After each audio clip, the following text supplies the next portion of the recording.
Have you ever stumbled upon a story that just sticks with you? A story that keeps you up at night? Not because it's scary, but because it doesn't make sense. This is one of those stories. It's called the Dyatlov Pass Incident. And over 60 years later, people still don't know what really happened. 9 young hikers, an unexplained tragedy, and a mystery frozen in time. Grab a blanket. This one's going to chill you to the bone. Let's rewind. It's January 1959, the Soviet Union. 9 university students, led by 23-year-old Igor Dyatlov, set out on a skiing expedition to reach Mount Oterten, a remote and icy peak in the Ural Mountains.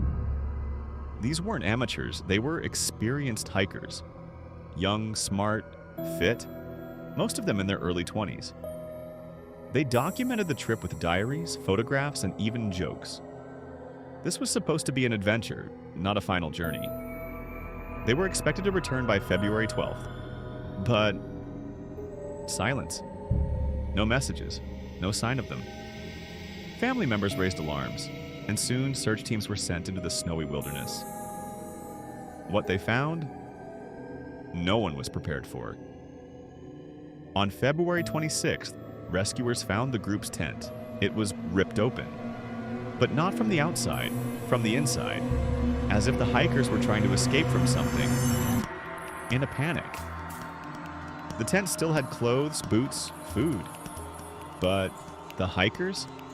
They had run out into the freezing cold, barefoot, half-dressed, some wearing only socks or underwear. Temperatures were as low as minus 30 degrees Celsius, and yet they fled into the snow. 2 bodies were found first, but by a forest next to a makeshift fire. Others were scattered nearby, and finally, the last 4 found in a ravine. With injuries so horrific, investigators were stunned. One had a crushed skull, another broken ribs like they'd been in a car crash. One was missing her tongue. Yes, her tongue. Some had high levels of radiation on their clothes.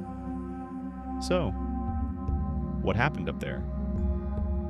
Theory 1. Avalanche. The first and most official explanation was an avalanche. That maybe the hikers heard a rumble and panicked. They cut the tent, ran out, and then froze to death. Sounds simple, right? But here's the thing. No clear avalanche debris was found. Their tent was still standing, just snowed over. And some of the injuries? Way too severe for a snowslide. Theory 2. Military experiments or UFOs. This is where things get strange. Some believe the area was used for Soviet military testing. Maybe parachute mines or secret weapons. That could explain the radiation and the brutal injuries. And then there's the UFO theory. Local reports spoke of strange orange lights in the sky that night. Even the search team mentioned seeing unexplained lights. Could something otherworldly have scared them? Now, sure, it sounds far-fetched, but in a place as remote and secretive as Soviet Russia in the 50s, who knows? Theory 3. Infrasound and psychological breakdown. Another chilling theory? Infrasound. When wind passes over a mountain just right, it can create a low-frequency sound. One you can't hear, but you feel. It can cause panic, nausea, even hallucinations.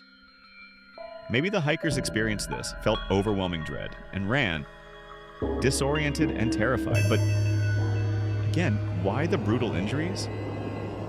Theory 4. Something or someone. Some have suggested foul play. Was there another group out there? Locals believed in a creature they called the Mansi spirit, something that guarded the mountains. Others whisper about a Russian yeti or wild animals, but no tracks were found. No signs of a struggle done except what they did to each other, maybe in desperate frenzy. In 2019, after decades of speculation, the Russian government reopened the case. Their conclusion? A delayed slab avalanche. Basically, snow shifted under the tent, forcing the hikers to evacuate. But the injuries came later when they fell into the ravine. Still, many experts disagree. The slope wasn't steep. The snow conditions didn't match. And that doesn't explain the radiation, or the missing tongue, or the eerie, orderly placement of some bodies, like they lay down to die, together. It's easy to get lost in the mystery, in the wild theories, the horror, the speculation. But let's not forget, these were real people. 9 bright young students, full of dreams, laughter, and love. They wrote songs, took photos, joked around. One of them even carried a mandolin to play music around the campfire. They didn't die fighting monsters. They died trying to survive. Something no one truly understands. Maybe we never will. Even today, the Dyatlov Pass incident remains one of the world's coldest, darkest mysteries. Whatever happened that night in 1959 left a scar on history and on the hearts of those who knew them. So we ask you, what do you think happened? Was it nature, a Soviet cover-up, something paranormal? Let us know in the comments below. We love reading your theories. And if you enjoyed diving into this icy mystery, don't forget to like, subscribe, and turn on the bell for more strange and unsolved stories from around the world. Until next time, stay curious, stay safe, and maybe stay out of the mountains at night.